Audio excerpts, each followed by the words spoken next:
جمله ذرات جهان دا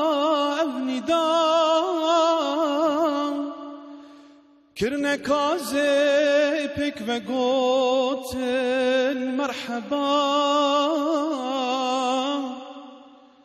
مرحبا ای سر فرقان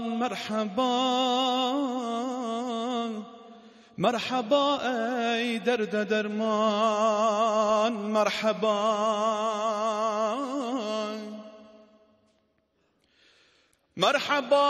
ای جانی باقی مرحبا شاخ ساقی مرحبا ای عالی سلطان مرحبا ای کان عرفان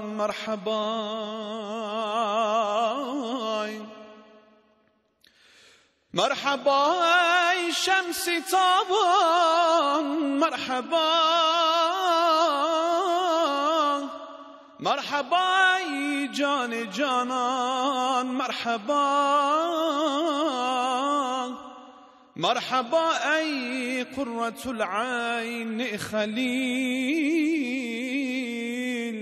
مرحبا ای خاص محبوب جلیل مرحبا ای رحمة للعالمین مرحبا انت شفیع المذنبین مرحبا ای آفتاب بزوال مرحبا ای ماهتاب لا یزال مرحبا ای بلبل باغ وصال مرحبا ای آشنای ذوالجلال مرحبا ای نور خورشید خدای مرحبا ای توج حقنا بجدای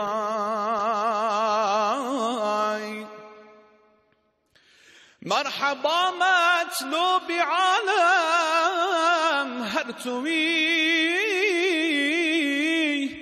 مرحبا اولاد هاشم هر توی مرحبا ای نور حق را مظهری مرحبا ای اولیاء را سروری مرحبا آتشوان امتی مرحبا هات بوم نورا دولتی مرحبا ای بدر عالم یا منیر مرحبا خلق کثیرا دستگیر مرحبا سلطان جمله انبیاء مرحبا ای نور چشم اصفیا گرد ویتن هنجنار بن نجات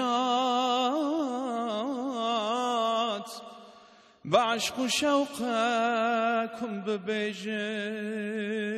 الصلاة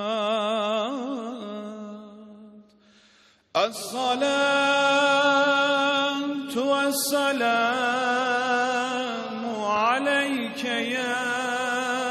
رسول الله الصلاة والسلام عليك يا حبيب الله الصلاة والسلام عليك يا نبي الله